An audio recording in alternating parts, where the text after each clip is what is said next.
সম্প্রতি আপনারা দেখেছেন আল্লাহর কোনো আয়াত, আল্লাহর কোনো বিধানকে নিয়ে তুচ্ছ তাচ্ছিল্য করা এবং ট্রল করা, হেয় প্রতিপন্ন করা, মজা করা, এটা কিন্তু অনেক বড় একটা গর্হিত কাজ। কিছুদিন আগে আপনারা দেখেছেন, এই যে ভিডিওটা দেখুন। বিসমিল্লাহ আরেকবার কও সুবহানাল্লাহ। সুবহানাল্লাহ। বিশ্বাসে বস্তু মিলে তর্কে বহুদূর। তোমার যে কথাগুলো বলছি সত্য বলছি না মিথ্যা বলছি? সত্য। তুমি এমন এক কিছুদিন আগে আপনারা দেখেছেন ওই যে এক গণক, এমনিতে গণকের কাছে যাওয়া ঠিক না, ওই যে গণক একজনকে রাস্তায় ধরে বলছে বলো বিসমিল্লাহ, বলো সুবহানাল্লাহ, কি রাগ করলা? আরে আমরাও আজকে শিক্ষিত অশিক্ষিত হুজুর নামাজি, ওই যে আমরা ট্রল করতেছি, কি রাগ করলা, বলো সুবহানাল্লাহ, বলো বিসমিল্লাহ। এই যে এটা আপনি কি ভাবছেন আপনার মনের অজান্তে কথাগুলো বলে কিন্তু আপনি ইমান নষ্ট করছেন, জাহান্নামে যাওয়ার কিন্তু কারণ হয়ে যাচ্ছেন। ওই কুলাঙ্কারগুলোকে আমরা দেশের মানুষ জনগণ আমরা তো থেকে সাইজ করতে পারি। ও নিজের মানে গণকগিরি দেখাচ্ছে। এমনিতে রসুল্লাহ বলছেন গণকের কাছে যাওয়া ঠিক না। রসুল্লাহ বলছেন মান আতা রফান বা সালো, কেউ যদি গণকের কাছে এসে কিছু জিজ্ঞেস করে বা সদ্দা করবেন বিশ্বাস করে, লাম তুকবাল সলাতুন আরবাঈনা লাইলান, তাহলে তার 40 দিনের নামাজই কবুল হয় না। চিন্তা করছেন?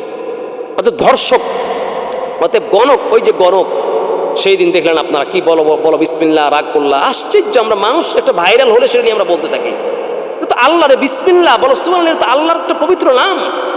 বিসমিল্লাহ তো সরাসরি একটা কোরআনের আয়াত। কোরআনের আয়াতকে নিয়ে আমরা ট্রল করতেছে, ট্রল। আর আপনারাও এটা ট্রলকে নিয়ে আপনারা সমাজের মানুষ শিক্ষিত অশিক্ষিত দেখি সবাই কি ট্রল করতেছে, কি রাগ করলে কেমন যেন এটা একটা মানুষের বলি হয়ে গেছে। আশ্চর্য। অথচ আপনি দেখুন, ভালো করে একটু নজর দিয়ে দেখুন, গবেষণা দৃষ্টিতে দেখুন, কতগুলোকে তাচ্ছিল্য করছে, উপহাস করছে, বিদ্রুপ করছে আল্লাহর আল্লাহর নামগুলিকে নিয়ে। দেখুন, আমরা ওই কথাটা এখানে কোরআন থেকে আলোচনা করছি। কি বলছে আল্লাহর কোরআন?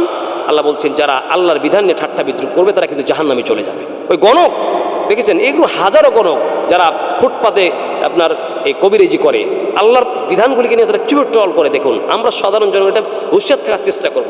যাই পাবো তা নিয়ে শুধু স্রোতের দিকে কান ভাসে আমরা এগুলো বলার চেষ্টা করব। আল্লাহ বলছেন ওয়াকুমুন নার, আল্লাহ জাহান্নামীদের তাদেরকে বলবেন যে তোমাদের থাকার জায়গা হবে আগুন, জাহান্নাম।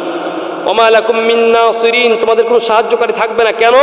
যালিকুম বিআন্নাকুম ইত্তাখাযতুম আয়াতিল্লাহি হুজওয়া ওয়া গররাতকুমুল হায়াতুদ দুনিয়া ফালইয়াওমা লা ইখরাজুনা মিনহা ওয়া লা হুম ইস্তা'তাবুন। আল্লাহ বলবেন যালিকুম বিআন্নাকুম, এই জাহান্নামে যাওয়ার কারণ হচ্ছে এটা, ইত্তাখাযতুম, তোমরা গ্রহণ করেছিলে আয়াতিল্লাহি হুজওয়া, আল্লাহর আয়াতকে বিদ্রুপচ্ছলে, আল্লাহর আয়াতকে নিয়ে তোমরা হাসি তামাশা করেছিলে, আল্লাহর নিদর্শনগুলিকে নিয়ে তোমরা তামাশা করেছিলে। দেখুন, বিসমিল্লাহ একটা কোরআনের আয়াত, এই আল্লাহর আয়াতকে নিয়ে একটা গণক বলছে বলো বিসমিল্লাহ, বলো সুবহানাল্লাহ, কি রাগ করলা, 3টে কথা বলে দিয়ে যাবো। কি আশ্চর্য ব্যাপার! এগুলো আমরা না বলি, মানুষকে বোঝার চেষ্টা করি। আল্লাহর কোনো কোরআনের বিধানকে নিয়ে, ইসলামের কোনো বিধানকে নিয়ে, দাড়িকে নিয়ে, চলতে ফিরতে আমরা টুপিকে নিয়ে বলি মোল্লার কত বড় টুপি, মোল্লার কত বড় জামা। না, এগুলো তো আল্লাহর বিধান। আল্লাহর কোনো বিধানকে নিয়ে ট্রল করা এবং মজা করা, হাসি মজা করার চেষ্টা করবেন। আল্লাহ বোঝার তৌফিক দান করুন।